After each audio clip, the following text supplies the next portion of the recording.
السلام عليكم ورحمة الله وبركاته. الحمد لله رب العالمين، والصلاة والسلام على سيد المرسلين وعلى آله وصحبه أجمعين. أما بعد، أعوذ بالله من الشيطان الرجيم.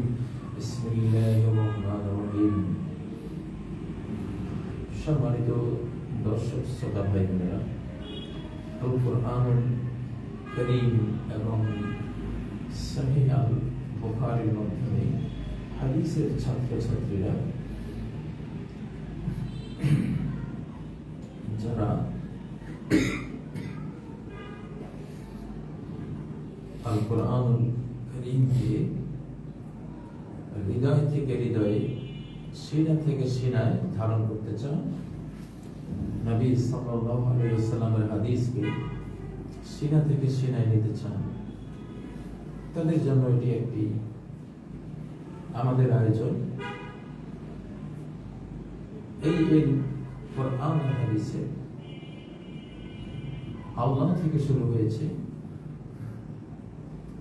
তিনি শিখিয়েছেন জিবরাইল আমিন আলাইহিস সালামকে, তিনি শিখিয়েছেন মুহাম্মদ সাল্লাল্লাহু আলাইহি ওয়াসাল্লামকে, তিনি শিখিয়েছেন সাহাবায়ে কেরামকে, তারা শিখিয়েছেন তাবেঈনকে, তাবেঈনরা শিখিয়েছেন তাবেঈনকে। এইভাবে প্রত্যেক পূর্ববর্তী প্রজন্ম পরবর্তী প্রজন্মকে সিনা থেকে সিনায়, হার্ট টু হার্ট, দিল থেকে দিলে এই জ্ঞান দিয়েছেন। এটি একটি ইলেকট্রনিক নুরানি সিলসিলা, আলোকিত পন্থায় একটি প্রদীপ থেকে আরেকটি প্রদীপ জ্বালানো। তো সেজন্যই আসলে ওস্তাদদের কাছে বসতে হয়। হার্ড কপি থেকে জ্ঞান নিলে, ওস্তাদের কাছে না গেলে এই জ্ঞানের যে মূল সিলসিলা, মূল যেটা তরিকা, অর্থাৎ মুআল্লিম থেকে মুতাআল্লিম নেবে, ওস্তাদ থেকে ছাত্র নেবে, সেই সিলসিলাটা হয় না। সেজন্য প্রকৃত জ্ঞানের স্বাদ পাওয়া যায় না, নূর পাওয়া যায় না। শুধু বই থেকে জ্ঞান নিলে, ওস্তাদ ছাড়া জ্ঞান নিলে এমন এমন ভুল হবে, এমন এমন মারাত্মক ভুল হবে যে একটি ভুলে গোটা জীবনের সব অর্জন হারিয়ে যাবে। সেজন্য ওস্তাদ প্রয়োজন। আল্লাহ তাআলা কোরআন পাঠাবার আগে কোরআনের ওস্তাদ মুহাম্মদ সাল্লাল্লাহু আলাইহি সাল্লামকে পাঠিয়েছেন, ওস্তাদের হাতে কোরআন দিয়েছেন, ওস্তাদের কাছে কোরআন দিয়েছেন, সেটা তার হৃদয়ে দিয়েছেন, তিনি আবার লিখে নিয়েছেন, তিনি আবার তার হৃদয় থেকে সাহাবাদেরকে দিয়েছেন। তো এজন্যই এই দারসুল কোরআন, দারসুল হাদিসে বসা, এটি একটি আমাদের ইসলামিক পদ্ধতি। আল্লাহ থেকে শুরু হওয়া, জিবরাইল আমিনের মাধ্যমে পাওয়া, মুহাম্মদ সাল্লাল্লাহু আলাইহি সাল্লামের মাধ্যমে মানব জাতির কাছে আসা একটি অত্যন্ত পবিত্র নুরানি সিলসিলা, নুরানি লাইন, আলোকিত লাইন। তো এই লাইনে আসতে হবে প্রত্যেককেই, তাহলে এই জ্ঞানের আলো তার হৃদয়ে যাবে ইনশাআল্লাহ।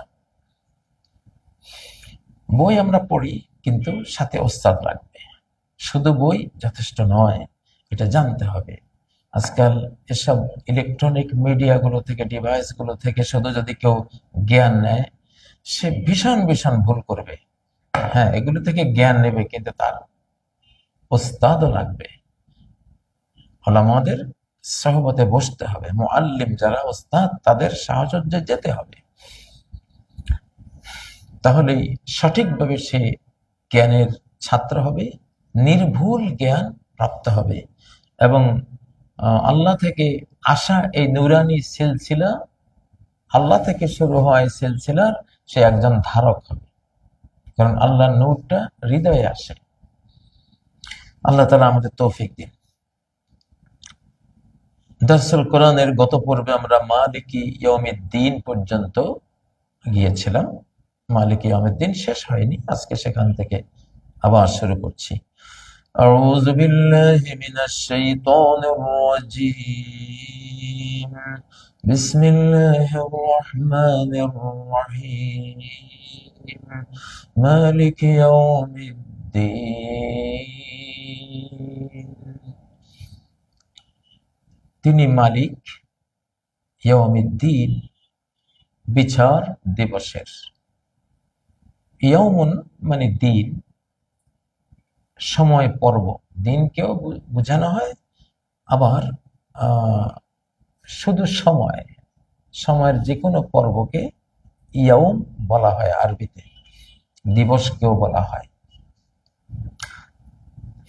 এর বহু বচন হলো আইয়াম।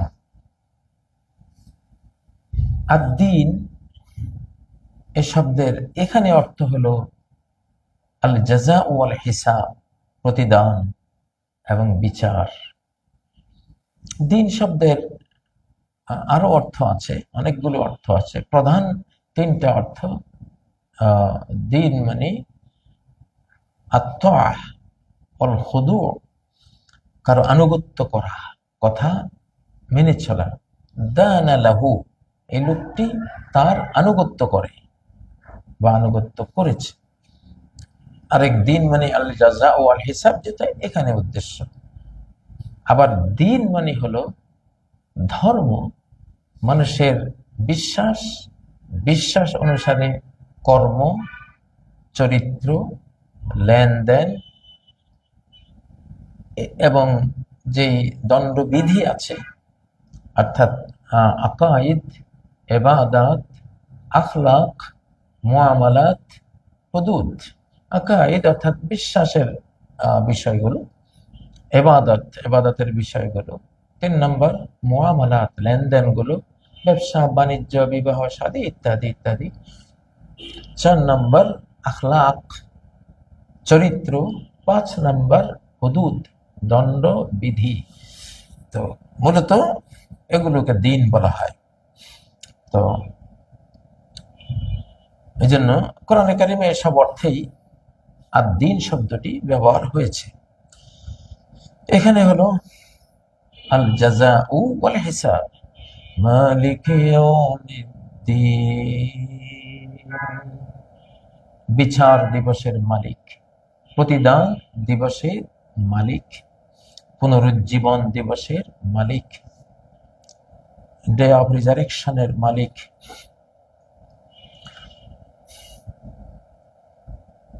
এই পর্যন্ত 3টি আয়াত সূরা আল ফাতিহার গেল। এই প্রত্যেকটি আয়াত আমরা যখন পড়ি, এর উত্তর আল্লাহ দেন সাথে সাথে। সহিহ মুসলিমের যে বর্ণনায় রয়েছে, কাসামতুস সালাতা বাইনি ওয়া বাইনা আবদি নিসফাইন, আমি সালাতকে অর্থাৎ সূরা আল ফাতিহাকে আমার আর বান্দার মাঝে দুভাগ করেছি। বান্দা যখন আলহামদুলিল্লাহি রাব্বিল আলামিন বলে, আল্লাহ বলেন হামিদানি আবদি, আমার বান্দা আমার প্রশংসা করেছে। যখন বান্দা বলে আর রহমানির রহিম, তখন আল্লাহ বলেন আসনা আলাইয়া আবদি, আমার বান্দা আমার গুণকীর্তন করেছে, আমার গুণবাচক নামগুলো, গুণগুলো উল্লেখ করেছে। বান্দা যখন মালিক ইয়াউমিদ্দিন বলে, তখন আল্লাহ বলেন মাজ্জাদানি আবদি, বান্দা আমাকে বহু গুণে গুণান্বিত করেছে। গুণান্বিত বলে আখ্যা দিয়েছে, ব্যক্ত করেছে। সুবহানাল্লাহ। তো আল্লাহর সাথে সাথে জবাব দেন, আল্লাহর সাথে কথা বলি। মুসল্লিগণ, সূরা ফাতিহা পাঠকারীগণ এই সূরার মাধ্যমে আল্লাহর সাথে পরস্পর কথোপকথন করে। এই জন্য এই সূরাটি এত গুরুত্বপূর্ণ। প্রতিটি রাকাতে এই সূরা আমরা পাঠ করি।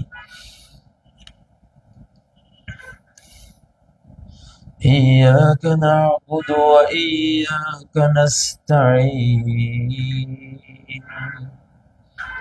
এই আয়াত যখন বান্দা বলে, তখন আল্লাহ বলেন হাযা বাইনি ওয়া বাইনা আবদি নিসফাইন, এই আয়াতটি আমার আর আমার বান্দার মাঝে দুভাগে ভাগ করা। এক ভাগ আমার, এক ভাগ আমার বান্দার। আল্লাহর ভাগ কোনটি? ইয়াকা না'বুদু, ইয়াকা মানে আপনারই কেবল, না'বুদু আমরা ইবাদত করি, এটা আল্লাহর অংশ। ওয়া ইয়াকা নাস্তাঈন আপনার কাছেই কেবল আমরা সাহায্য কামনা করি, এটা বান্দার অংশ।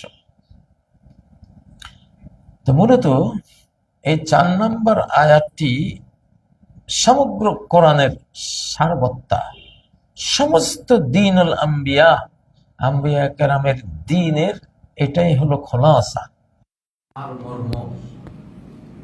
শতাধিক আসমানি কিতাবের এটা সারমর্ম। ইয়াকা না'বুদু ওয়া ইয়াকা নাস্তাঈন আমরা আপনারই ইবাদত করি, আর কারো ইবাদত করি না। ওয়া ইয়াকা নাস্তাঈন আপনার কাছেই সাহায্য কামনা করি, আর কারো কাছে সাহায্য কামনা করি না হৃদয় দিয়ে। তো দ্বীনের খোলাসা এটাই, একত্ববাদ। ইয়াকা না'বুদু একত্ববাদ। ইয়াকা যদি পরে আসতো, না'বুদু ইয়াকা যদি আল্লাহ বলতেন আর আরবি ভাষার সাধারণ রীতি অনুসারে, তাহলে এটা তাওহীদ হতো না, একত্ববাদ হতো না। আপনার ইবাদত করি, আর কারো ইবাদত করতেই পারি, এরকম বোঝা যেত। আরেকজনের ইবাদতের সুযোগ থেকে যেত, শিরকের সুযোগ থেকে যেত। কিন্তু সকল সুযোগ শিরকের একেবারে বাতিল করে দেওয়া হয়েছে ইয়াকা আগে আনিয়ে। একমাত্র আপনারই ইবাদত করি, আর কারো ইবাদত করি। ইসবাতু শাইই বিশাই ওয়া নাফিহু আন গায়রি, আরবিতে এটাকে বলে হাসার, হাসার এবং তাখসিস, মানে ইবাদতকে এখানে আল্লাহর জন্য খাস করে দেওয়া হয়েছে, গায়রুল্লাহ থেকে নাফি না করে দেওয়া হয়েছে। আল্লাহর জন্য সকল ইবাদত হ্যাঁ করা হয়েছে, গায়রুল্লাহ থেকে সকল ইবাদত না করা হয়েছে। যত মূর্তি, যত চন্দ্র, সূর্য, গ্রহ, তারা, পীর, ফকির, ব্রাহ্মণ, ঠাকুর, পীর, পুরোহিত, যা কিছু মানুষ ইবাদত করে, মূলত শয়তান ইবাদত করে। শয়তান হাজারো মাধ্যম দিয়ে ইবাদত কালেকশন করে মানুষ থেকে। তো এই ইয়াকা দিয়ে সকল শিরক, গায়রুল্লাহর ইবাদতকে চিরতরে একেবারে বাতিল করে দেওয়া হয়েছে। শিরকের কোনো সুযোগ নেই, ভায়া পূজার কোনো সুযোগ নেই, ভায়া ধরা, মাধ্যম ধরা। যেমন সাধারণ পাবলিক পুরোহিতকে সেজদা দিবে, পুরোহিত আল্লাহকে সেজদা দিবে। সাধারণ পাবলিক পোপ বা ফাদারের কাছে প্রার্থনা করবে, ক্ষমা চাইবে, আর তিনি আল্লাহর কাছে, তাদের ভাষায় গডের কাছে তিনি ওই ক্ষমা পৌঁছে দিবেন বা তিনি ক্ষমা চাইবেন। এই যে একটা ভায়া মিডিয়া, মিডিয়া পূজা, ভায়া পূজা, ইয়াকা না'বুদুর মধ্যে সেই ভায়া পূজাকে, মিডিয়া পূজাকে একেবারে নস্যাৎ করে দেওয়া হয়েছে। মানব জাতির মূল সর্বনাশী হয়েছে এই মিডিয়া পূজার কারণে। মা না'বুদুহুম ইল্লা লিয়ুকাররিবুনা ইলাল্লাহি যুলফা, মক্কার আবু জাহাল, আবু লাহাব, উতবা, সাইবা সবাই বলতো আমরা তো আল্লাহর ইবাদত করি, তবে আমাদের মাঝখানে একটা ভায়া আছে, মিডিয়া আছে। আমরা গুনাহগার মানুষ, মূর্খ মানুষ, অত জানি না, বুঝি না। ওই মূর্তিগুলো, এদের সাথে আল্লাহর হটলাইন আছে। মা না'বুদুহুম, হে মুহাম্মদ তুমি কেবল আল্লাহর ইবাদত করো, তুমি দাবি করছো তুমি কেবল আল্লাহর গোলামি করো, আল্লাহর ইবাদত করো, আমরা করি না, আমরা আল্লাহর ইবাদত করি, আমাদের উদ্দেশ্য আল্লাহই। পার্থক্য এটা হলো যে তুমি ডাইরেক্ট আল্লাহকে সিজদা করতে বলো, আর আমরা ডাইরেক্ট আল্লাহকে সিজদা করি না, আমরা মূর্তিকে সিজদা করি, মূর্তি আমাদের সিজদা করি, আল্লাহর কাছে পৌঁছে দিই। এই তো হলো সর্বনাশ শিরক, মিডিয়া পূজা। ওরা বলতো মা না'বুদুহুম ইল্লা লিয়ুকাররিবুনা ইলাল্লাহ, আমরা তো এসব মূর্তির ইবাদত করি, কেন করি? লিয়ুকাররিবুনা, এরা আমাদেরকে নিকটে নিয়ে যাবে, ইলাল্লাহ আল্লাহ, যুলফা খুব ভালোভাবে না, আমাদেরকে আল্লাহর নিকটে নিয়ে যাবে, আমাদের প্রার্থনা আল্লাহর কাছে পৌঁছে দেবে। সমস্ত আম্বিয়া কিরামের সাথে তাদের মুশরিক জাতির লড়াই হয়েছে এই একটা পয়েন্টে, যে আল্লাহকে ইবাদত দিতে হবে ডাইরেক্ট নাকি ইনডাইরেক্ট। নবীরা সবাই বলেছেন ডাইরেক্ট, সরাসরি আল্লাহু আকবার বলে আল্লাহর সামনে পড়া যাবে না। হ্যাঁ, আল্লাহু আকবার বলে রুকুতে মাথা অবনত করো, সরাসরি আল্লাহর সামনে একেবারে সিজদা অবনত হো, ললাট মাটিতে লুটিয়ে দিয়ে সরাসরি আল্লাহর সামনে, কোনো পুরোহিতের সামনে নয়, ইমাম খতিবের সামনে নয়, কোনো নবীর সামনে নয়, কোনো ওলির সামনে নয়, কোনো ফাদা ঠাকুর ব্রাহ্মণ কারো সামনে নয়, কোনো চন্দ্র সূর্য দেব দেবী কারো সামনে নয়, সরাসরি আল্লাহর সামনে। অনেক ধর্মের এই মুশরিক ধর্মগুরুরা সাধারণ মানব জাতির এই অধিকারটা কেড়ে নিয়েছে, যে মানব জাতি সরাসরি তার আল্লাহকে সে সেজদা দিতে পারে কিনা, সরাসরি তার আল্লাহর কাছে সে হাত পাততে পারে কিনা। ধর্ম ব্যবসা যারা করেছে তারা বলেছে না, তোমরা জানো না কিছু না, তোমরা আল্লাহ কি ইবাদত করবে না, সেই তোমাদের সাধ্য আছে, আমাদের সাথে ওনার হটলাইন আছে, তোমরা কি বলো আমাদেরকে বলো, আমরা ওনাকে বলবো। এমন কোন মিডিয়া ভায়া আল্লাহ তাআলা শিরক বাদীরা এক্সাম্পল দেয়, যে যেমন একজন সাধারণ পাবলিক চাইলেই সরাসরি প্রেসিডেন্টের কাছে যেতে পারে না। পাবলিক যাবে কার কাছে? তিনি হয়তো এমপির কাছে যাবেন, এমপি তাকে কোনো মন্ত্রীর কাছে নিয়ে যাবেন, মন্ত্রী তাকে প্রেসিডেন্টের কাছে নিয়ে যাবেন। বা খুব সুন্দর যুক্তি, যুক্তি থেকে এটা আসে, ঠিকই তবে অনেকগুলো তো মায়া লাগে। আচ্ছা, এখানে দেখার বিষয় কি?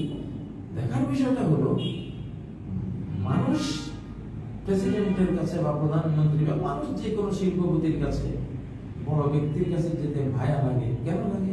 বড় ব্যক্তিরা সেই অজগণা গায়ে সে মানুষটি সম্বন্ধে কিছু জানে না, তারা তো যেটা আলেমুল গায়ব না, তারা আনসিন সম্পর্কে, দৃষ্টির অন্তরালের কোনো জিনিস সম্বন্ধে তাদের কোনো জ্ঞান থাকে না। এই জন্য ভায়া লাগে। এমপি মন্ত্রী হয়ে গেলে এমপি মন্ত্রীও বলেন উনি অমুক দেশ, অমুকের অমুক গ্রামের অমুক ব্যক্তি, এই সমস্যা এটা ওনারা বলে দিলে উনি তখন বুঝে, হ্যাঁ তাহলে ওনাকে হেল্প করা দরকার। এই জন্য মানুষের ক্ষেত্রে ভায়া লাগে, কিন্তু আল্লাহর ক্ষেত্রে আল্লাহ তো অনাহনু আকরাবু ইলাইহি মিন হাবলিল ওয়ারিদ, আমি তার জীবন শিরার কাছে, তার প্রতিটি সেল আমার সম্মুখে আমি চালাই সরাসরি। তার ট্রিলিয়ন ট্রিলিয়ন সেল যাতে আছে, আমি সেগুলোকে তৈরি করি, আমি সেগুলোকে আবার মৃত্যু মুখে ঠেলে দেই, আমি আবার নতুন করে বানাই। সব তো আমি করতেছি তোমার সামনে। আমি তো তোমার তোমার হৃদয়ের চেয়েও তোমার বেশি কাছে। তুমি তো, যেহেতু আমি একেবারে ডাইরেক্ট তোমার সাথে আছি, হ্যাঁ, যেখানেই তুমি থাকো না কেন, তোমরা থাকো না কেন, তিনি তোমাদের সাথেই আছেন। ধরুন আপনার বাবা আপনার সামনে বসা, বা প্রধানমন্ত্রী আপনার সামনে বসা। এখন আপনি প্রধানমন্ত্রীর সামনে একটা কথা বলতে, আপনার নোয়াখালী এক মন্ত্রী আছে, আপনি যদি প্রধানমন্ত্রীকে সামনে পাওয়া সত্ত্বেও নোয়াখালী চলে গেছে মন্ত্রীর কাছে, যে প্রধানমন্ত্রীকে একটু আপনি কি বলেন, প্রধানমন্ত্রীর সামনে কি বলবেন? পাগল নাকি? আমি তো সর্বান্তকরণের সর্ব আগ্রহ নিয়ে আমি তোমার কথা শোনার জন্য তোমার সামনে বসা, তোমার সাথে হয়েছে, আমি তোমার কি দুঃখ আছে, তোমার কি বেদনা আছে শোনার জন্য তুমি গেছো নোয়াখালী, আর এখানে তোমার তোমার চোখের সামনে আমি বসা। এটা হলো মূর্খতা, অজ্ঞতা। আল্লাহর ক্ষেত্রে ভায়া করা মিডিয়া দ্বারা চরম মূর্খতা, কারণ তিনি তো আমার সাথে আছেন। হযরত ইউনূস আলাইহিস সালাম তিনি মাছের পেটে পড়ে লা ইলাহা ইল্লা আনতা সুবহানাক ইন্নী কুনতু মিনাজ জালিমিন বলেছিলেন। কেউ কি শুনেছিল? মানুষ, পৃথিবীর কোন দেব দেবী, কোন ফেরেশতা কেউ তো শুনতে পারে না। সরাসরি আল্লাহ তাআলা ওই দুর্বল কণ্ঠস্বর আর সে আজিমের উপর থেকে শুনেছে, এবং তাকে ওয়াকাযালিকা নুনজিল মুমিনিন, তাকে বাঁচিয়ে দিয়ে আল্লাহ বলেছেন এভাবে আমি মুমিনদেরকে বাঁচাই। এখন তাহলে এটা কোরআন বলছে যে সমস্ত নবীদের সাথে কোন পয়েন্টে গিয়ে সকল জাতির, মুশরিক জাতির, শিরককারীদের লড়াই হয়েছে, এই পয়েন্টে যে আল্লাহকে ডাইরেক্ট পাওয়া যাবে নাকি পীর, পুরোহিত, ফাদার, ব্রাহ্মণ, ঠাকুর, গুরু, এদের ভায়া মিডিয়া হয়ে যেতে হবে। সকল নবীরা বলছেন কোনো ভায়া মিডিয়া নাই, সরাসরি আল্লাহকে যেতে হবে। আর মুশরিকরা বলছে না, সরাসরি না, আমরা আমাদেরকে আগে সন্দেশ খাওয়াও, কলা দাও, দুধ দাও, আমাদেরকে এগুলো দাও, দিলে তারপরে আমরা তোমার এগুলো পছন্দ। মানে তারা এসে পরিবহন আর কি, এসে পরিবহন যেমন একটা পণ্য পরিবহন করে আরেকখানে পাঠায়, এসব ধর্মগুলোরা এসে পরিবহনের মিথ্যা একটা দায়িত্ব মানুষের সামনে ঘোষণা করে মানুষকে জাহান্নামের পথে নিয়ে গেছে। তো এক্ষেত্রে হয় কি, শেষ মানুষ চিরকাল ওই ভায়া পূজা করে করে করে কবরে যায়, আল্লাহকে কখনো পায় না, তাই না? একজন স্ত্রী তার স্বামীর ডাকে সাড়া দেবে, তার সান্নিধ্যে তিনি থাকবে সরাসরি, নাকি কোনো বয়ফ্রেন্ড ধরে, বয়ফ্রেন্ড স্ত্রীর কি লাগবে স্বামীকে করবে, স্বামী আস্ত রাখবে, কল্লা মেরে দেবে, স্বামীর মতো স্বামী, তাই না? আল্লাহ বলে তুই আমার, আমি তোর সাথে আছি, তোর সামনে আছি, তুই কিসের তুই ভাইয়া ধরবি? চূড়ান্ত এবং পরম দয়া, মায়া, স্নেহ সবকিছু নিয়ে আমি তোর সাথে, তুই যা বলবি আমাকে বলবি, আমি বরদাস্ত করি না। তুই একটি ডাক, গায়ে বানা ডাক আমি ছাড়া কাউকে দেবি, সরাসরি করে জানান। আর যদি সরাসরি ডাকটা আমাকে দিস, তোর সমস্ত কবিরা মহাপাপ ক্ষমা করে তোর আমি জান্নাতে নিয়ে যাব। ইয়াকা না'বুদু পর্বটা ইয়াকা না'বুদু, আপনারই ইবাদত করি না, কারো ইবাদত করি না, আপনাকে ডাকি আর কাউকে ডাকি না, আপনাকেই সাজদা করি, আর কাউকে সাজদা করি না, আপনার সামনেই অবনত হই, রুকুগ্রস্ত হই, আর কারো সামনে আমি রুকু করি না, আপনার সামনেই ইবাদতের উদ্দেশ্যে করজোড়ে দাঁড়াই, আর কারো সামনে এভাবে ইবাদতের উদ্দেশ্যে করজোড়ে দাঁড়াই না। হৃদয় দিয়ে আপনার উপরে ট্রাস্ট রাখি, আর কারো উপর হৃদয় দিয়ে আমার ট্রাস্ট আমি রাখি না। হৃদয় দিয়ে আপনার কাছে সাহায্য কামনা করি, আর কারো কাছে সাহায্য কামনা করি না। মানুষের কাছে হাত পাতলেও মনটা পাতি না, মনটা আপনার কাছেই পেতে দেই, এটা ফরজ।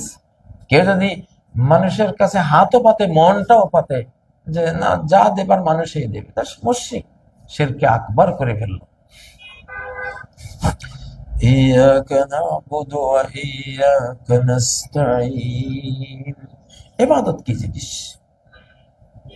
ইসমুন লিকুল্লি মা ইউহিব্বুহুল্লাহু ওয়া ইয়ারদাহু মিন কওলিন ওয়া আমালিন ওয়া মুআমালাতিন ওয়া আখলাক। আল্লাহর প্রিয় সমস্ত কথা, সমস্ত কাজ, সমস্ত লেনদেন, সমস্ত আখলাক, চরিত্র যা আছে সবকিছুই ইবাদত। মায়ের সেবা একটি ইবাদত, আল্লাহর হুকুম করছেন। স্ত্রীর সেবা একটি ইবাদত, আল্লাহর হুকুমে করছেন। সন্তান পালন একটি ইবাদত, আল্লাহর হুকুমে করছেন। জনসেবা একটি ইবাদত, আল্লাহর হুকুমে সেটা করছেন। রাষ্ট্র পরিচালনা একটি ইবাদত, আল্লাহর সন্তুষ্টি পাওয়ার জন্য তার হুকুম মতো করছেন। আপনি যেটাই করবেন আল্লাহর হুকুম, সেটাই ইবাদত। তাহলে এক ইয়াকার ভিতরে পুরো একত্ববাদ লুকিয়ে আছে। ইয়াকা না'বুদু, আপনারই ইবাদত করি, আর কারো ইবাদত করি না, এটা তাওহীদ। আর মানুষের মুক্তি তাওহীদেই আসে, ধ্বংস শিরকে আসে। যত জাতি পৃথিবীতে ধ্বংস হয়েছে, কেন ধ্বংস হয়েছে? শিরকের কারণে। শিরক কি? সে আল্লাহরও ইবাদত করে, গায়রুল্লাহরও ইবাদত করে, আল্লাহকেও সেজদা দেয়, আবার বটগাছকেও সেজদা দেয়, আল্লাহর কাছেও সে মাথা নত করে, আবার মানুষের সামনে মাথা নত করে, বিগলিত হয়ে তাকে বিরাট শক্তি দেওয়ার ভেবে, তার সৌভাগ্য দুর্ভাগ্যের মালিক ভেবে মাথা নুইয়ে দেয়। আমাদের এই শরীয়তে কারো সামনে মাথা নোয়ানোর কোনো সুযোগ নেই। অতীতে এক সময় রাজা বাদশাহের সামনে একটু মাথা নোয়ানোর রীতি ছিল, সেটা আল্লাহ তাআলা রহিত করে দিয়েছেন। শিরকের আশঙ্কা থেকে যায় বলে, শিরকের একটা ছিটে ফোঁটা এসে যেতে পারে বলে ওটা আমাদের শরীয়তে রহিত করে দেওয়া হয়েছে, ওটা নাই। ইয়াকা না'বুদু ওয়া ইয়াকা নাস্তাঈন, এই একটি আয়াত গোটা দিন, এখানে গোটা লা ইলাহা ইল্লাল্লাহ এর ভিতরে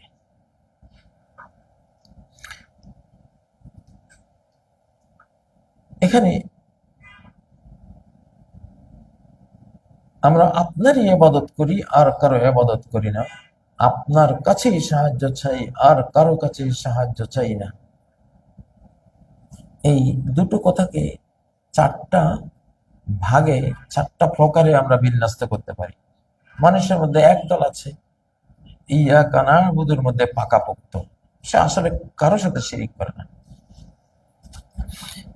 পূর্ণ তাওহীদবাদী। কিন্তু ওয়া ইয়াকা নাস্তাঈনের মধ্যে দুর্বল, তাওয়াক্কুলের ক্ষেত্রে দুর্বল।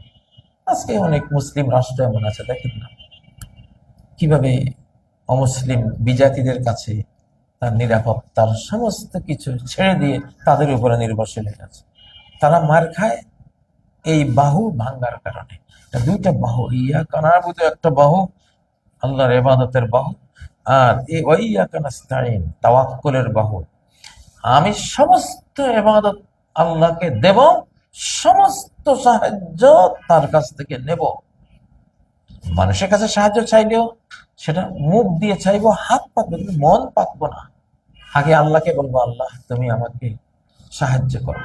সে সাহায্য কি তুমি এই বান্দাদেরকে দিয়ে করবা, তাদের মাধ্যমে করাবা? আচ্ছা, আমি যাই দেখি তোমার সাহায্যটা তাদের পাইপ লাইনে আসে কিনা। তারা একটা পাইপ লাইন কল্পনা করে যদি আপনি যান, আর সাহায্য আল্লাহ থেকেই আসবে, তাদের থেকে নয়, এটা ক্লিয়ার যদি থাকে, তাহলে আপনি ঠিক আছে। আসলু সুআলিল খালকে হারামুন, আমাদের শরিয়ায় সৃষ্টির কাছে হাত পাতা মূল মাসালায়, মূল তাওহীদের মাসালায় এটা হারাম। হাত পাতা মানুষের কাছে, মন আল্লাহর কাছে পেতে দিয়েও শুধু হাত পাতা, এটা হারাম ছিল। কিন্তু মানুষের এই তাওয়াক্কুলের দুর্বলতার কারণে উবিহাত লিদ-দারুরা, প্রয়োজন হেতু এটাকে মুবাহ রাখা হয়েছে, বৈধ রাখা হয়েছে। সবার তো তাওয়াক্কুলের সেই মান আর নাই যে হযরত ইব্রাহিমের মতো সে বলবে, হে জিবরাইল তোমার কাছে আমার কোনো দরকার নেই, আমার দরকার যার কাছে, তিনি তো আমার অবস্থা জানেন।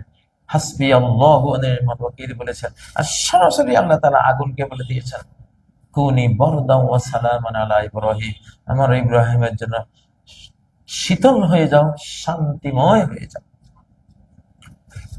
তাওহীদের পূর্ণাঙ্গ রূপ যার কাছে আছে, সে তো হাতও পাতবে না, মনও পাতবে না, হাতও পাতবে না।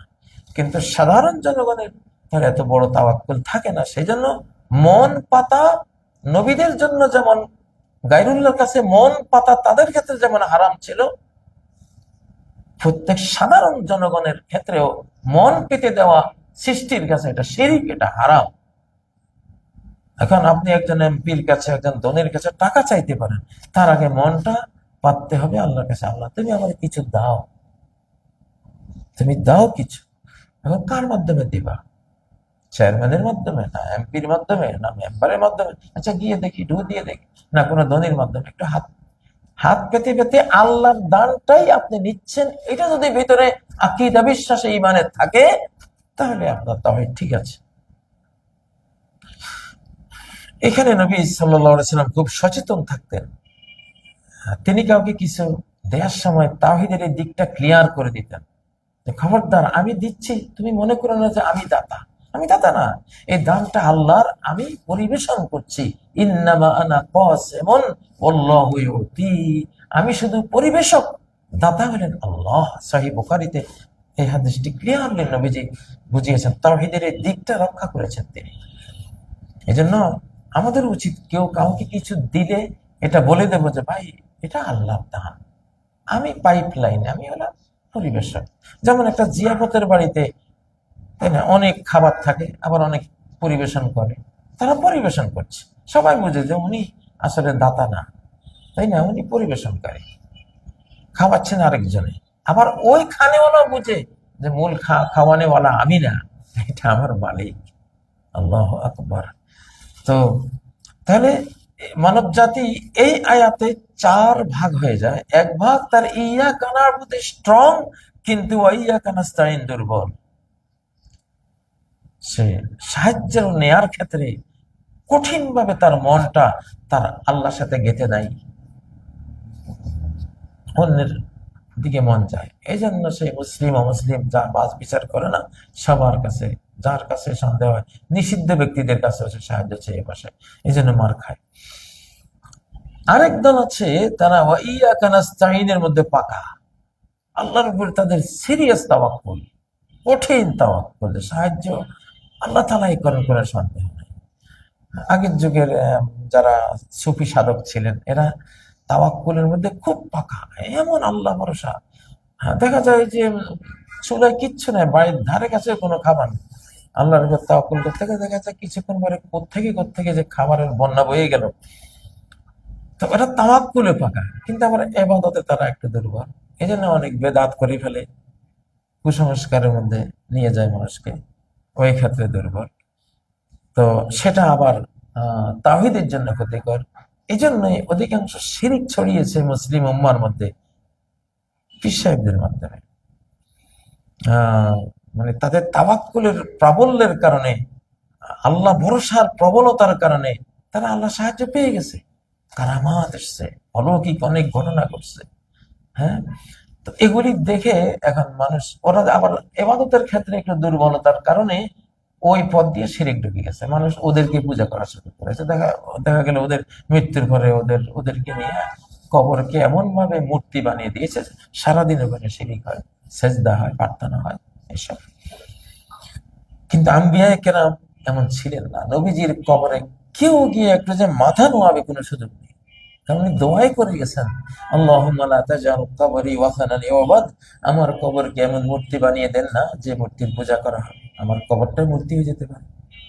ওই দোয়াটা আল্লাহ কবুল করেছেন, কেন উনি জীবদ্দশায় যেমন সচেতন ছিলেন, কিছু দান করতে বলে দিতেন, আল্লাহ দিচ্ছেন, আমি না, আমি তো পরিবেশন করছি। সুবহানাল্লাহ। তো ইয়াকা না'বুদু ওয়া ইয়াকা নাস্তাইন, আরেক তৃতীয় গ্রুপ আছে, তারা ইয়াকা না'বুদুর মধ্যেও পাকা, ওয়া ইয়াকা নাস্তাইনের মধ্যেও পাকা। যেমন নবী সাল্লাল্লাহু আলাইহি সাল্লাম, সাহাবায়ে কেরাম, যেমন ইবাদতের ক্ষেত্রে তাদের রাতের মধ্যে তাদের তো ঘুম নাই, তাহাজ্জুদ পড়তে পড়তে নবী সাল্লাল্লাহু আলাইহি সাল্লাম তো তার পা ফুলে ফেটে চৌচির হয়ে পানি পড়া শুরু হয়ে যেত। কি ইবাদত!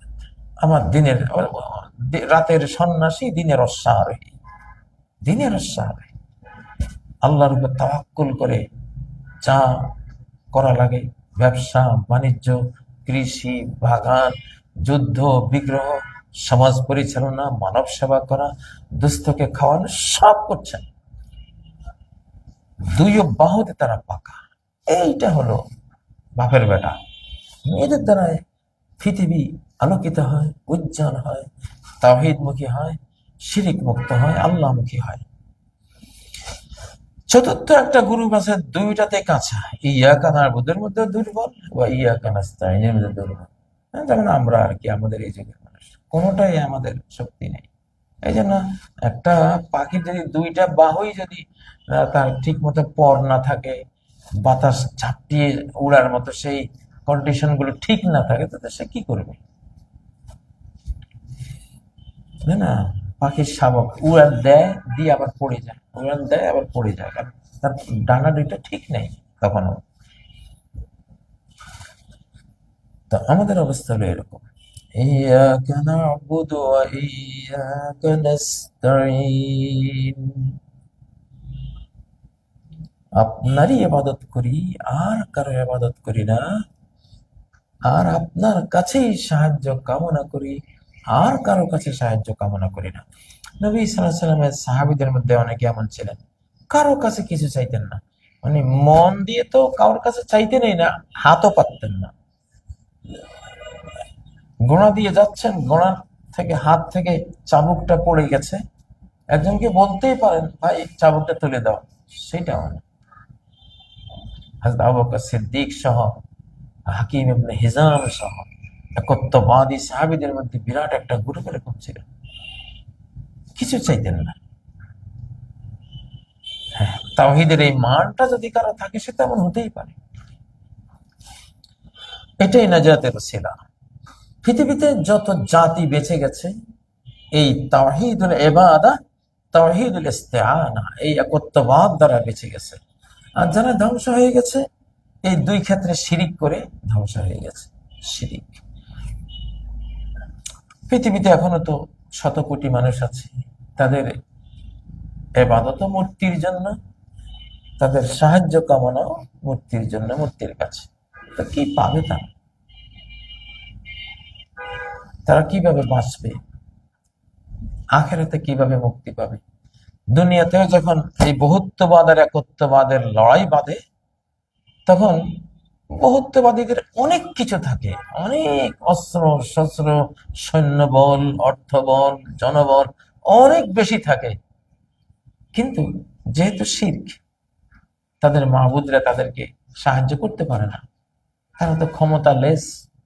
এই জন্য তারা একত্ববাদী অল্প মুষ্টিমেয় মানুষের কাছে মার খায়। জালুতের 1,00,000 বাহিনী মার খেয়েছে তালুতের 313 সদস্যের কাছে, মাত্র 313 জন।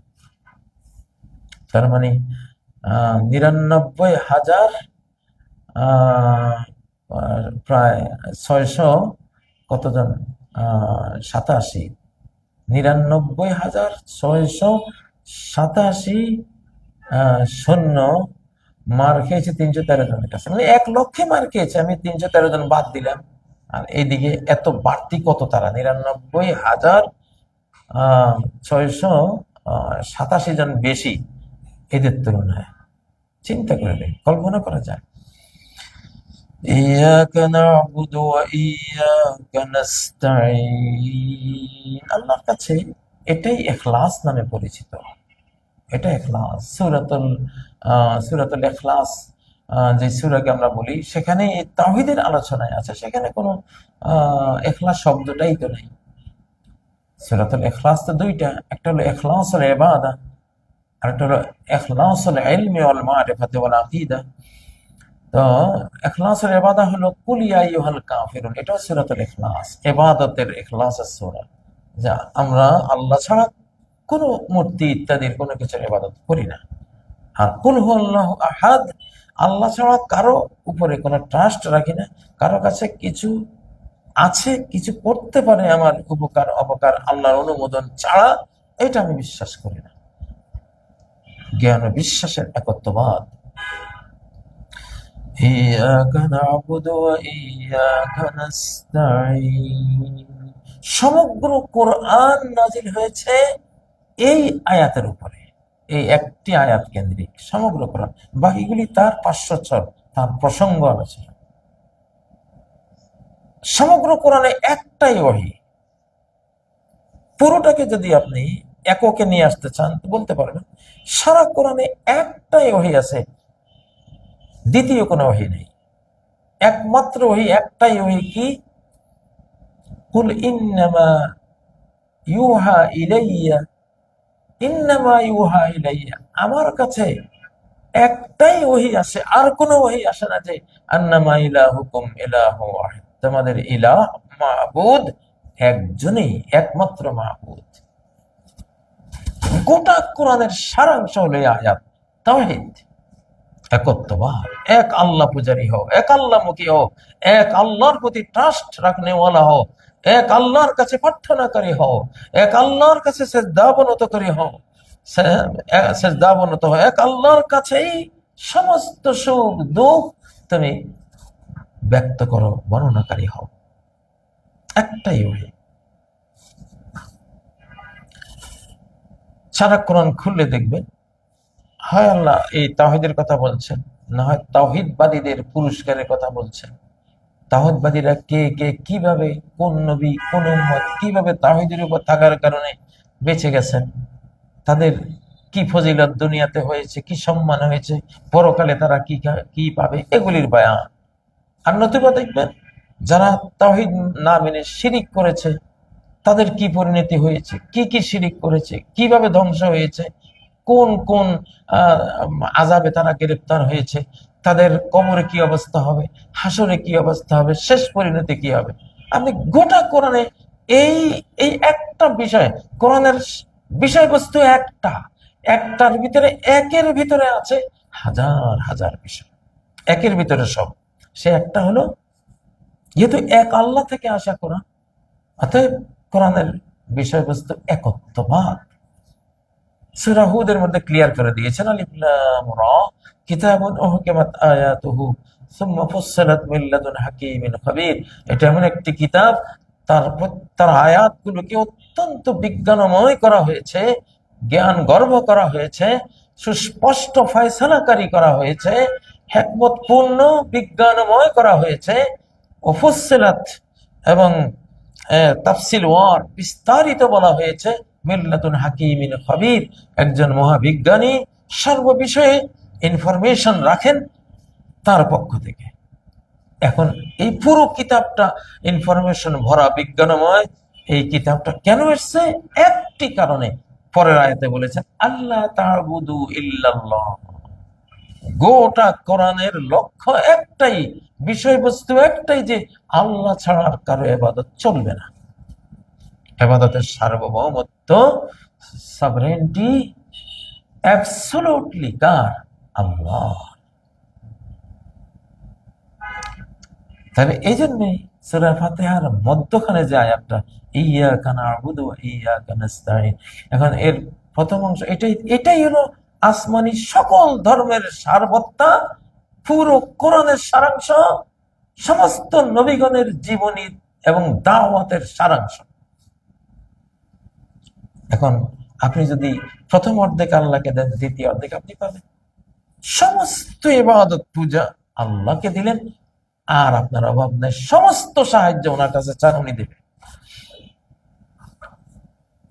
মুমিন যুদ্ধে গেছে, মুমিন, তার হাতে কোনো হাতিয়ার নেই, কিছুই নেই, কিন্তু সে তার মালিককে যখন, আল্লাহকে যখন সে একত্ববাদী হয়ে ইবাদত অর্পণ করে, বিনা কোনো হাতিয়ারে সে জয়ী হয়ে যাবে। একটা দোয়া।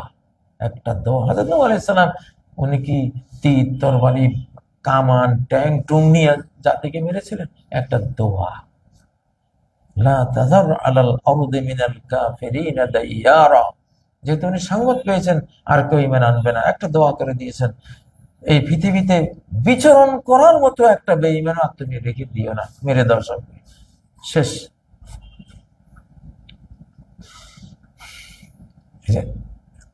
তার ইয়্যাকা না'বুদু, সমস্ত ইবাদত আল্লাহকে দিয়েছেন, আর সমস্ত সাহায্য আল্লাহ তাকে দিয়েছেন, ওসিলা দিয়ে, বিনা ওসিলায়। কোনটা ডাইরেক্ট দিয়েছেন, কোনটা ওসিলা দিয়ে দিয়েছেন। সাহায্য কি লাগবে তোমার?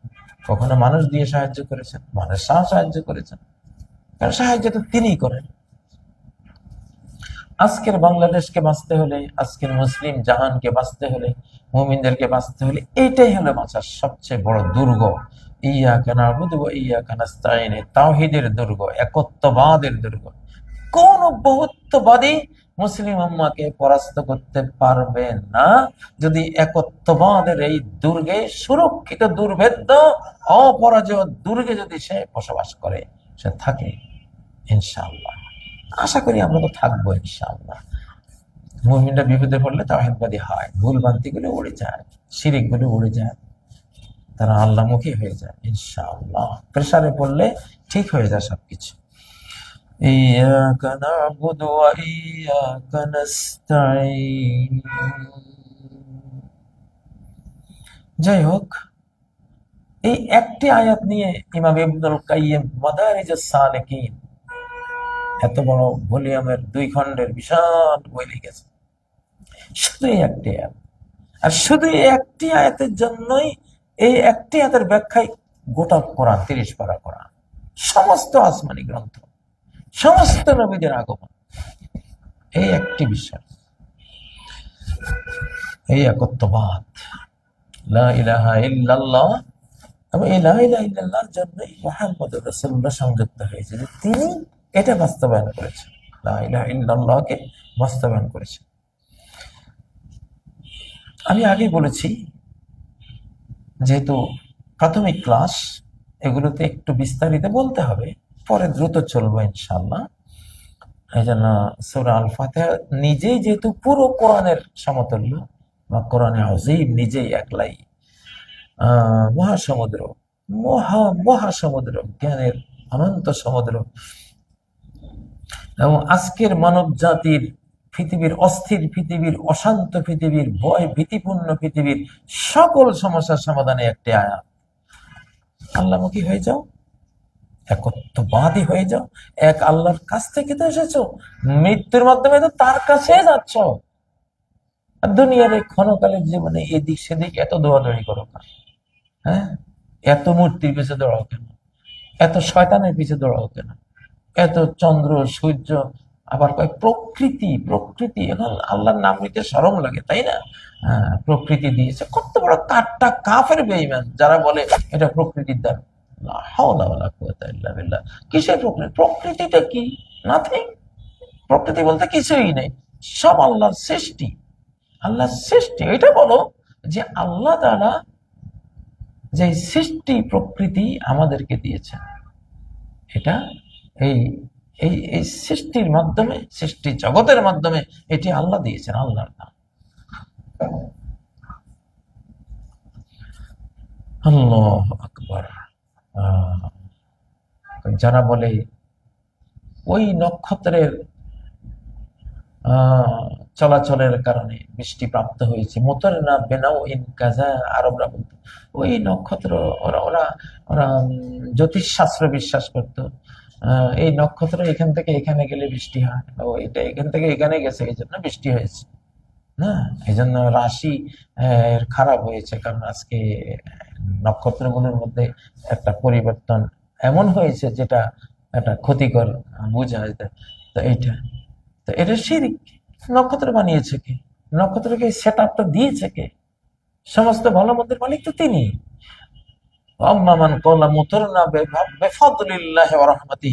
যে বলে যে আমরা আল্লাহর অনুগ্রহে, তার স্নেহ মায়া বৃষ্টিপ্রাপ্ত হয়েছি, ফাযালিকা মুমিনুন বি, সে আমাকে বিশ্বাস করলো, কাফিরুন বিল কাওকাব, নক্ষত্রের সাথে কুফরি করলো। আমাদের উচিত গায়রুল্লাহর সাথে কুফরি করা, আল্লাহর সাথে ঈমানদারি করা, তার প্রতি ঈমান আনা। যাই হোক, এই আয়াতটি অত্যন্ত বড় আয়াত, যে একটি আয়াতের মর্ম বুঝাবার জন্য ইমাম ইবনুল কাইয়্যিম গোটা 2 ভলিউমের বিশাল গ্রন্থ রচনা করেছেন। সেটা একটা মজলিসে আমি কতটাই বলবো।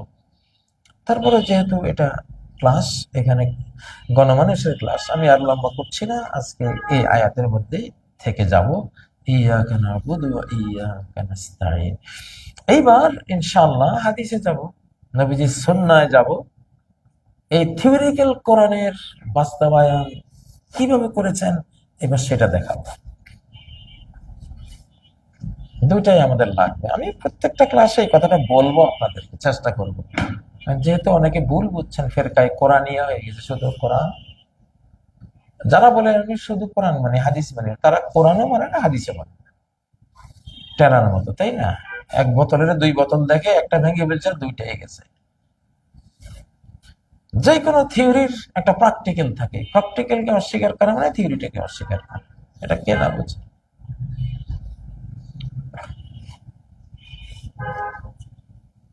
আমাদের এই বুখারীর, মূল বুখারীর এই খণ্ডটা অনেক বড়। এটা এইভাবেই লেখা হয় উপমহাদেশে। আরব বিশ্বে এত বড় দেখি নাই, তারা আরো ছোট লেখে। ছোট ছোট জেলগুলি ছোট হয়। আচ্ছা, আমার খুব আল্লাহ তাআলা শুকরিয়া আদায় করছি। আমার খুব আনন্দ লাগে যে আমার জীবনের শিক্ষকতার এই 2য় পর্বে এসে আল্লাহ আমাকে কোরআনে কারীম হাতে তুলে দিয়েছেন। আগে একটু কোরআন পড়ো, সেটাই তো মূল, সেটার ব্যাখ্যা, সেটার বাস্তব রূপ, প্র্যাকটিক্যাল রূপ এটা। কিন্তু ওটা তো 1 নম্বর, মূলটা ওটা থেকে এটা, তাই না? ওই গাছেরই ফল হলো এটা। গাছটাই যদি আমি অস্বীকার করি বা মূল্যহীন মনে করি বা সেটাকে সেই মর্যাদা না দেই, তাহলে তো এটা হলো না। আমি ফল পেলাম কোথায়? গাছের কাছেই তো। এই কোরআন থেকেই তো গোটা পৃথিবী জ্ঞানে বিজ্ঞানের সয়লাভ হয়ে গেছে। আজকের প্রত্যেকটি বৈজ্ঞানিক আবিষ্কারের পিছনে এই কোরআন। কোরআন আসার আগে কোনো বৈজ্ঞানিক এসব আবিষ্কার আধুনিক কোনোটাই হয়নি। তখন তো সবাই মাবুদ কে কত উন্নত মাবুদ বানাতে পারবে সেটা নিয়ে ব্যস্ত ছিল। কেউ মাটি দিয়ে মাবুদ বানালে আরেকজন চিন্তা করতো আমি আর একটু, কেউ সাদা মাটি দিয়ে বানিয়েছে আমি লাল মাটি দিয়ে বানাই, আরেকজন চিন্তা করলো আমি পোড়া মাটি দিয়ে বানাই, আরেকজন চিন্তা করলো ওরা তো মাটি দিয়ে মাবুদ বানিয়েছে আমি পাথর দিয়ে বানাই, সাধারণ পাথর। আরেকজন বললো আরে এই তো সাধারণ পাথরের মাবুদ, আমি মার্বেল পাথর দিয়ে বানাবো। আরেকজন বলতো তো তো মার্বেল পাথর দিয়ে বানিয়েছে, আমি তাহলে একটা মুক্তা দিয়ে বানাবো। মানে মাবুদের ডেভেলপমেন্ট, শুধু মাবুদের উন্নয়নের, বান্দারা সব মাবুদের উন্নয়ন দিয়েই ব্যস্ত, নিজেদের উন্নয়নের কোনো খবর নাই। এই ছিল কোরআন পূর্ববর্তী পৃথিবীর অবস্থা। হ্যাঁ, আজব রঙের দুনিয়া ছিল, আমরা নাহি আসতে হে থা। হ্যাঁ, আহ, কেউ করিত পাথর পূজা, কেউ পূজিত বৃক্ষলতা। এই তো ছিল। তো যারা পাথর পূজা করতো, মূর্তি পূজা করতো, মূর্তির উন্নয়নে উন্নয়নে কেউ হাতির দাঁত দিয়া মূর্তি বানাটা, আমারটা কি আর বলবো, নিজের উন্নয়ন বাদ দিয়া মাহবুদের উন্নয়ন। আচ্ছা, মাহবুদ যিনি মূল মাহবুদ তিনি তো বানিয়েছেন, অস্তিত্ব দিয়েছেন আমাকে আপনাকে। তিনি তো কুল মখলুকাত থেকে বেনিয়াজ, অমুখাপেক্ষী, আল্লাহুস সামাদ, কারো মুখাপেক্ষী নন। তিনি একাই এতটা অকল্পনীয় উন্নত সব গুণাবলীর ধারক বাহক। কোন জ্ঞান বিজ্ঞান, কোন ব্রেইন, কোন কল্পনা, কোন জল্পনা তাকে নিজের আয়ত্তে আনতে পারে না। এতটা চিন্তা চেতনার বাইরে তার শক্তি, তার উন্নত গুণাবলী। অথচ মানুষ সেই মাবুদকে বাদ দিয়া নিজেরা পাথর, মাটি, ইট, রড, সিমেন্ট দিয়া কত কি করলো, সেগুলোর উন্নয়ন। যাই হোক, সহিহ বুখারীর আমি যে হাদিসটিতে ছিলাম, ইন্নামাল আমালু বিন্নিয়াত, নিজের আমলগুলোকে ধ্বংসের হাত থেকে বাঁচাবার জন্য এই হাদিসটি রাখতেই হবে আমাদের মনে। এটাকে ইখলাসের হাদিস বলা হয়, নিয়তের হাদিস বলা হয়, ইখলাসুন নিয়াহ।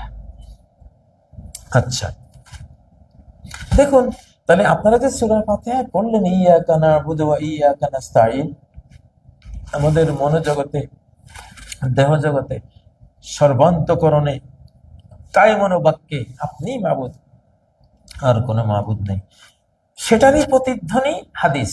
বললাম না ওইটা আসল, এটা তার ছায়া। দেখুন, ইন্নামাল আমালু বিন্নিয়াত, সমস্ত আমল, ইবাদত, বন্দেগী, কর্ম হৃদয়ের নিয়তের উপরে নির্ভর করে, ইখলাসের উপরে নির্ভর করে। তুমি কি আল্লাহকে চাও না গায়রুল্লাহকে চাও? আল্লাহকে চাইলে এটা আল্লাহ দিকে যাবে, দুনিয়াকে চাইলে দুনিয়ার দিকে যাবে। যেন সূরা ফাতিহার ওই 4 নম্বর আয়াতের প্রতিধ্বনি, সুবহানাল্লাহ, ফামান কানাত হিজরাতুহু ইলা দুনিয়া ইউসিবুহা। এখানে ওয়া ইন্নামা লিমরিইম মা নাওয়া, ব্যক্তির জন্য তাই হবে যা সে নিয়ত করেছে।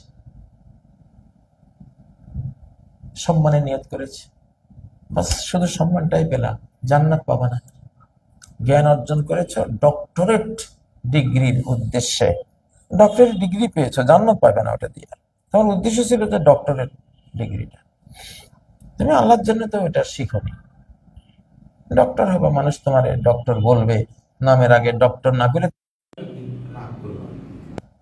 লিউকাল, লিউকাল দক্তর, তুমি আল্লাহকে বলবেন তুমি তো ডক্টরেট নিয়েছো, এটা বলার জন্য যে মানুষ তোমাকে ডাক্তার ডক্টর বলবে, তুমি খুশি হবে।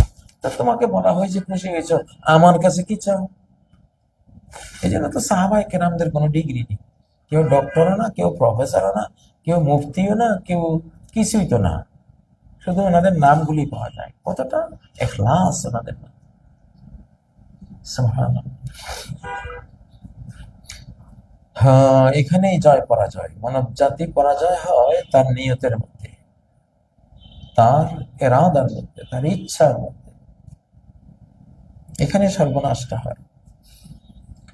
ফামান কানাত হিজরাতুহু ইলা দুনিয়া ইউসিবুহা, যার হিজরত হবে দুনিয়ার দিকে, সে রওনা দিয়েছে তার অভিযাত্রা দুনিয়ার দিকে। হিজরত মানে ত্যাগ করা, একটা ত্যাগ করে আরেকটা ধরা।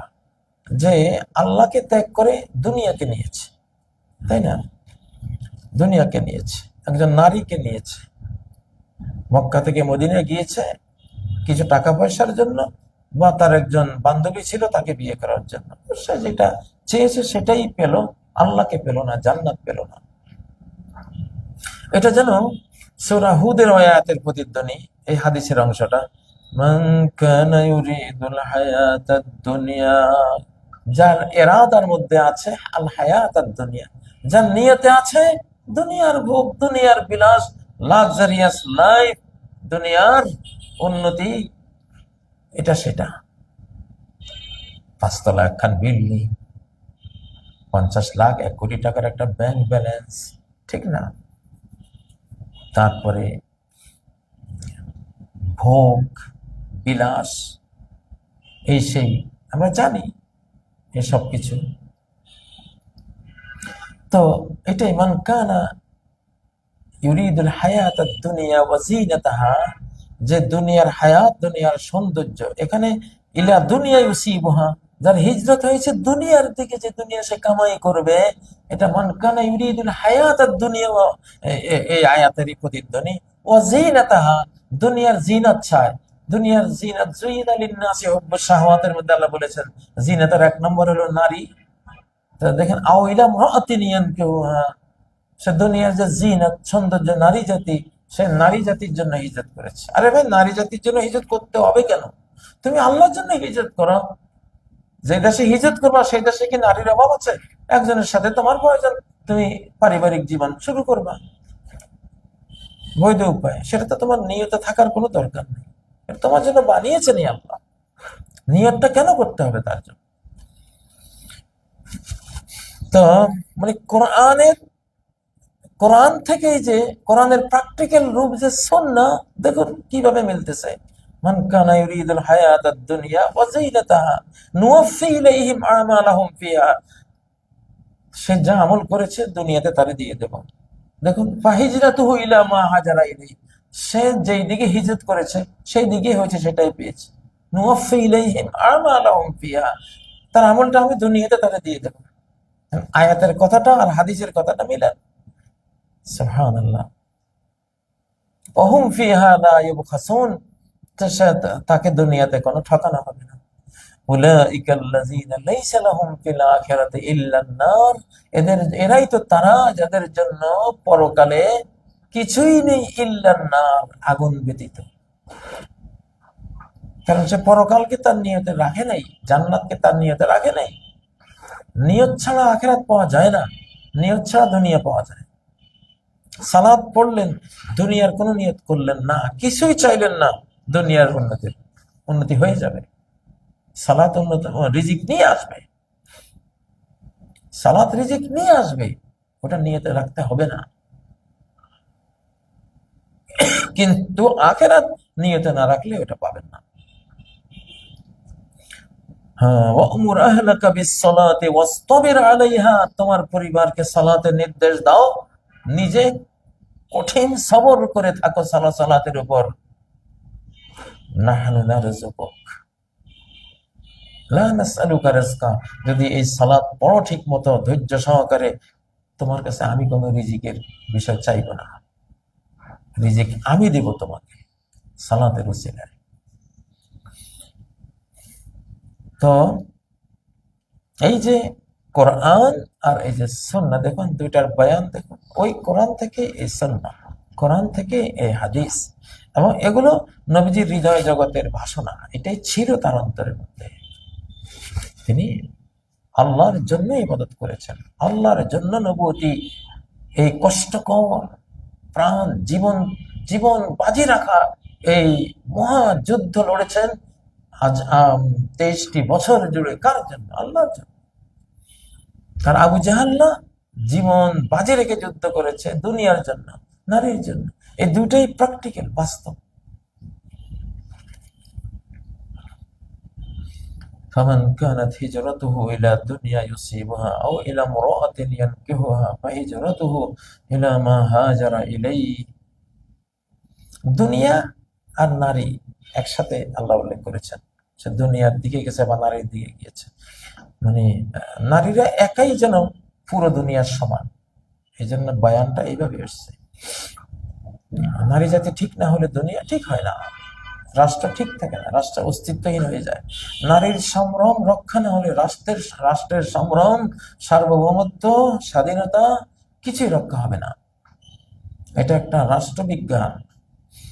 এজন্য দুনিয়ার সাথে সমান্তরালে সমান গুরুত্ব দিয়ে নারী জাতিকে এনেছে, যেন যে নারীরাই দুনিয়া। তো নারীদেরকে যদি সঠিকভাবে পবিত্র রূপে পবিত্র করে রেখে দেয়া যায়, গোটা দুনিয়া তোমার সেফ। আর তাদেরকে যদি অপবিত্র বানিয়ে দাও, গোটা দুনিয়া তোমার গারদ হয়ে গেল, বরবাদ হয়ে গেল। যাই হোক, এই হাদিসটি অনেক অনেক কথা আছে, মাসালা আছে, সেগুলো আপনারা গবেষণা করে করে ইনশাল্লাহ সেটা শিখবেন ইনশাল্লাহ। তো এখানে হিজরতের যে প্রসঙ্গটা এসছে, হিজরত নবীজির যুগে মক্কা থেকে মদিনায় হিজরত ফরজ হয়েছিল। আর এই যুগে হলো শামের দিকে হিজরত সামনে ফরজ পর্যায়ে চলে যাবে। দুনিয়াতে যখন আগুন, ইয়ামান থেকে আগুন বেরিয়ে গোটা পৃথিবীকে বেষ্টনী দিয়ে মানুষকে ধাওয়া করে, নারুন তাহসুরু তাখরুজু মিন কারে আদান তাহসুরুন নাস ইলা মাহশারিহিম। ইয়ামানের একটা এডেন শহর আছে, সেখান থেকে একটা আগুন বেরিয়ে আসবে, গোটা বিশ্বকে বেষ্টনী দিয়ে মানব জাতিকে ধাওয়া দিয়ে সিরিয়া, ফিলিস্তিন, গাজা এবং মানে শাম উল্লুক, যেটা বর্তমান ইসরায়েলের যে অংশ, এটা তো পবিত্র ভূমি ছিল, এটা ফিলিস্তিন, তারপরে জর্ডান, লেবানন, সিরিয়া, ইরাকের একটা অংশ, তুরস্কের একটা অংশ, এই পুরোটা মিলে শাম, এটা আমাদের হাসরের মাঠ। ওই দিকে হিজরত হবে, হিজরত করতে হবে। কত বছর থাকবো আর বাংলাদেশে? হয়তো বা কত 50 থাকবো কিনা আমার ক্যালকুলেশনে আসে না, 40-50 এর মধ্যে চলে যেতে হবে। সব মহাদেশ ছেড়ে মানুষেরা চলে আসবে ওখানে। মানুষ তখন যুদ্ধ বিগ্রহে থাকবে কয়েক কোটি, সব মরে যাবে। আজকের 900 কোটি মানুষ থাকবে না। তখন যে কিছু মানুষ থাকবে, ওরা চলে, সবাইকে নিয়ে যাওয়া হবে, আগুন এসে নিয়ে যাবে শামের দিকে। খেয়ারুন নাস ইলা মুহাজারে ইব্রাহিম, উত্তম মানুষেরা, সর্বোত্তম মানুষেরা আগেই শামের দিকে হিজরত করে চলে যাবে, যেটা ছিল হযরত ইব্রাহিম আলাইহিস সালামের হিজরতের জায়গা। তিনি ইরাক থেকে এখানে চলে এসেছিলেন নমরুদের অত্যাচার থেকে। ইরাক, তুরস্ক জড়িত, তখন এটা পুরোটাই যেটা ছিল নমরুদের সাম্রাজ্য। ওখান থেকে তিনি সিরিয়া চলে আসছিলেন। তো শেষ জামানায় সিরিয়া, শাম, এই অঞ্চলে আল্লাহর সর্বোত্তম বান্দারা চলে আসবে, সেটা শুরু হয়েছে যাওয়া। আর এমনি হিজরত বা ত্যাগ, ইমাম মালিক বলেছেন, তুহজারুল আরদুল্লাযী ইউমালু ফিহা বিল মাআসি জাহরান ওয়ালা ইউস্তাতার, যেখানে প্রকাশ্যে পাপাচার হয়, সেখান থেকে হিজরত করা ওয়াজিব। ওয়াজিব মানে ফরজ। যেখানে প্রকাশ্য পাপাচার হয়, জিনা ব্যভিচার হয়, মদ পান করা হয়, তাই না? আজকাল দেখেন না, বেহায়াপনা, বেলাল্লাপনা, খবিশি এবং অপবিত্রতার যেই পেশাতি এখন সমাজে, যেসব সমাজে এগুলো হয়, ওখান থেকে মুমিনদের ওই জায়গায় চলে যাওয়া ওয়াজিব, যে জায়গায় এই পাপাচার গুলো নাই, তার দ্বীন ঈমান রক্ষা করার জন্য। এটাই নবীজি বলেছেন, ইউশিকু আন ইয়াকুনা খায়রা মালিল মুসলিমি গনামুন ইয়াত্তাবিউ বিহা শাআবাল জিবাল ওয়া মাওয়াকিআল কতর ইয়াফিরু বিদীনিহি মিনাল ফিতান। ওই দিন দূরে নয় যে একজন মুসলিমের সর্বোত্তম মাল হবে এক পাল ছাগল, ভেড়া। তো সে ইয়াত্তাবিউ বিহা শাআবাল জিবাল ওয়া মাওয়াকিআল কতর, পাহাড় চূড়ায় চলে যাবে, বা বৃষ্টি হয় যে অঞ্চলে সেখানে চলে যাবে। কেন চলে যাবে? ইয়ফিররু বিদীনিহি, দিন নিয়ে পালিয়ে যাবে, মিনাল ফিতান, আগুনে নিক্ষেপ করে, জাহান্নামে নিক্ষেপ করা যেসব পাপাচার, এসব পাপাচার ফিতনা থেকে বাঁচার জন্য সে চলে যাবে এসব এলাকা ছেড়ে। আসলে বর্তমান যে পরিস্থিতি শহরগুলোর, গভীরভাবে চিন্তা করলে সেইটাই আমাদের উপরে এখন করণীয়। সামনে হয়তো আল্লাহ তাআলা এমন পরিস্থিতি করবেন, আমরা বাধ্য হয়ে যাব, যেতে হবে, গ্রামাঞ্চলে চলে যেতে হবে। শহর নগর বন্দর একটাও অক্ষত থাকবে না শেষ জামানার মারের সামনে, আকাশের মার, মানুষের যুদ্ধ বিগ্রহ, এসবের কারণে। আজকে 2 নম্বর হাদিসটি পড়ছি। হাদাসানা আব্দুল্লাহ ইবনে ইউসুফ قال اخبرنا مالك عن هشام بن عروة عن أبيه عن عائشة أم المؤمنين رضي الله عنها أن الحارث بن هشام سأل رسول الله صلى الله عليه وسلم فقال يا رسول الله كيف يأتيك الوحي؟ فقال رسول الله صلى الله عليه وسلم أحيانا يأتيني مثل صلصلة الجرس وهو أشده علي فيفصم عني وقد وعيت عنه ما قال وأحيانا يتمثل لي الملك رجلا فيكلمني فأعي ما يقول. قالت عائشة رضي الله تعالى عنها ولقد رأيته ينزل عليه الوحي في اليوم الشديد البرد وإن جبينه ليتفصد عرقا. সহিহ বুখারীর দ্বিতীয় হাদিস। ইমাম বুখারী বলছেন, হাদাসানা আব্দুল্লাহ ইবনে ইউসুফ, আমাদেরকে হাদিস বর্ণনা করেছেন ওস্তাদ আব্দুল্লাহ ইবনে ইউসুফ। ক্বালা, তিনি বলেছেন, আখবারানা, আমাদেরকে খবর দিয়েছেন মালিক, আন হিশাম ইবনে উরওয়া, হিশাম ইবনে উরওয়া থেকে, আন আবিহি, তিনি তার পিতা উরওয়া থেকে, আন আয়েশা, তিনি আয়েশা সিদ্দিকা রাদিয়াল্লাহু তাআলা আনহা, উম্মুল মুমিনিন থেকে, আয়েশা উম্মুল মুমিনিন রাদিয়াল্লাহু আনহা বলছেন, আন্নাল হারিস ইবনে হিশাম, যে হারিস ইবনে হিশাম আবু জাহালের ভাই,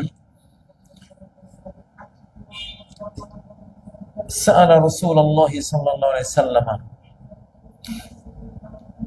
মাগরিবের আজান হয়ে গেছে। আজকে দারসুল বুখারী এইখানে থামলাম। শনিবারে ইনশাআল্লাহ এখান থেকে শুরু করব। আল্লাহ তাআলা আমাদেরকে জ্ঞানের কণিকা দিয়ে আলোকিত করুন, ইসলামী জ্ঞান, কোরআন ও সুন্নাহর জ্ঞান দিয়ে ধন্য করুন। দারসুল কোরআন, দারসুল বুখারীকে কবুল করুন। মানব জাতির সেবায় নিবেদিত এই দার্সকে আল্লাহ তাআলা মানুষের ঘরে ঘরে পৌঁছে দিন। সুবহানাকাল্লাহুম্মা ওয়া বিহামদিক, আশহাদু আল্লা ইলাহা ইল্লা আনতা, আস্তাগফিরুকা ওয়া আতুবু ইলাইক। আসসালামু আলাইকুম ওয়া রাহমাতুল্লাহি ওয়া বারাকাতুহু।